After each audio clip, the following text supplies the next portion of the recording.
देखिए हर खबर यहीं पर। सब्सक्राइब कीजिए TV9 भारतवर्ष।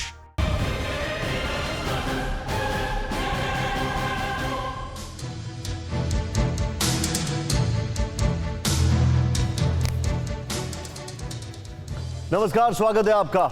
एक बड़ी दुखद खबर कल आई और हमने सोचा कि हम अपने फौजियों को, इस देश के वीरों को नहीं भूलेंगे, ना आपको भूलने देंगे। यकीन मानिए, क्योंकि इनका बलिदान जाया नहीं होगा। पूरी दुनिया कोरोना से लड़ने में लगी है, लेकिन पाकिस्तान अपने आतंकियों को भारत में भेजकर खून खराबा करने में जुटा है। लश्कर तैयबा के आतंकियों ने जम्मू कश्मीर में घुसपैठ की, मंशा खून बहाना था, लेकिन हमारे जवानों ने 11 लोगों की जान बचाते हुए 2 आतंकियों को ढेर किया। इस ऑपरेशन में हमारे 5 शूरवीर, जिसमें एक कर्नल और एक मेजर थे, वो भी शहीद हो गए। लेकिन उन्होंने आम लोगों का बाल बाका नहीं होने दिया। पाकिस्तान की उसकी करतूत पर आज होगी बड़ी बहस। हमारे साथ पाकिस्तान और भारत से खास मेहमान होंगे, लेकिन पहले हमारी तरफ से एक श्रद्धांजलि। बस इतनी सी है आरजू। पाकिस्तान के जो हालात और हरकत हैं, उसको लेकर आज 3 बड़े सवाल हमारे सामने। पहला सवाल, पाकिस्तान की इस हरकत का क्या जवाब है?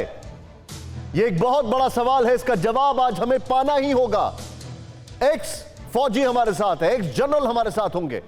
दूसरा सवाल, क्या लॉकडाउन की आड़ में पाकिस्तान आतंकी दहशत का वायरस फैलाना चाहते हैं?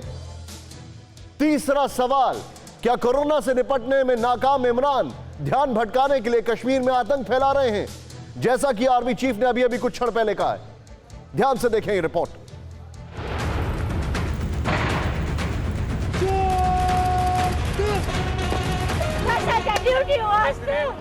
पाकिस्तान ने एक बार फिर वो हिमाकत की है जिससे हर हिंदुस्तानी का खून खौल रहा है। पाकिस्तान में पल रहे लश्कर तैयबा के मुखिया हाफिज सईद के आतंकियों ने जम्मू कश्मीर में फिर खून खराबे की साजिश रची, लेकिन हमारे शूरवीरों ने उसके नापाक इरादों पर पानी फेर दिया। दरअसल 1 मई को जानकारी मिली थी कि कुछ आतंकी घाटी में दाखिल हुए। सेना के ऑपरेशन के बाद 1 मई को आतंकियों ने 11 लोगों को बंधक बना लिया। आतंकियों और सेना के बीच एनकाउंटर के बाद आतंकी वहां से भाग निकले। यहां से निकलकर सभी आतंकी 7 किलोमीटर दूर एक घर में घुस गए। आतंकियों के नए ठिकाने की जानकारी जैसे ही मिली, कर्नल आशुतोष शर्मा के नेतृत्व में शूरवीरों की टोली उन्हें मटिया मेट करने वहां पहुंच गई। यहां भी आतंकियों ने घर के लोगों को बंधक बना लिया, लेकिन हमारे जवानों ने बहादुरी दिखाते हुए सभी को छुड़ा लिया। लेकिन इस ऑपरेशन में कर्नल आशुतोष शर्मा समेत हमारे 5 सुरक्षा बल शहीद हो गए। हमारे योद्धाओं ने यहां 2 आतंकियों को ढेर कर दिया, जिसमें लश्कर तैयबा का टॉप कमांडर हैदर भी शामिल है। Bureau report, TV9 Bharatvarsh.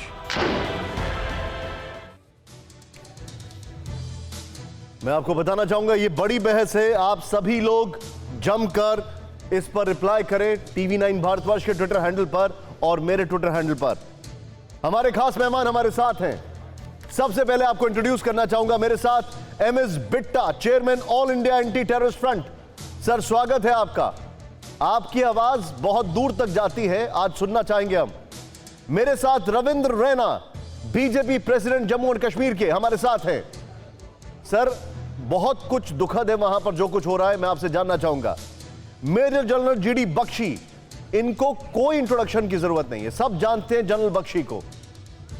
मेरे साथ विवेक काटजू है, फॉर्मर डिप्लोमैट, बहुत शानदार बोलते हैं सर, आपका स्वागत है। गुलाम अब्बास जी, पाकिस्तान के जर्नलिस्ट हमारे साथ हैं। आरजू कासमी जी, पाकिस्तान की जर्नलिस्ट हमारे साथ हैं। मैम, आपसे जानना चाहेंगे कि वहां पर क्या सोच है, लोगों की क्या सोच है, और कैसे कोरोना के दरमियान ये सब कुछ हो रहा है, ये दोनों मुल्कों को कैसे अफेक्ट करता है। हम इसको चाहेंगे कि पॉजिटिव रखें, हम सोचेंगे, कोशिश करेंगे कि इसको जितना हो पॉजिटिव रखें, क्योंकि दोनों सरकारों को सुनना जरूरी है। लेकिन रविंद्र रैना जी, मैं शुरुआत आपसे कर रहा हूं, क्योंकि ये वाकया जम्मू कश्मीर का है। सर, जो घटना घटी है, क्या जवाब है इसका?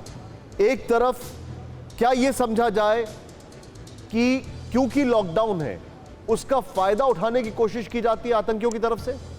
अड़ी सोमवार से शुक्रवार शाम 6 बजे सिर्फ TV9 भारतवर्ष पर।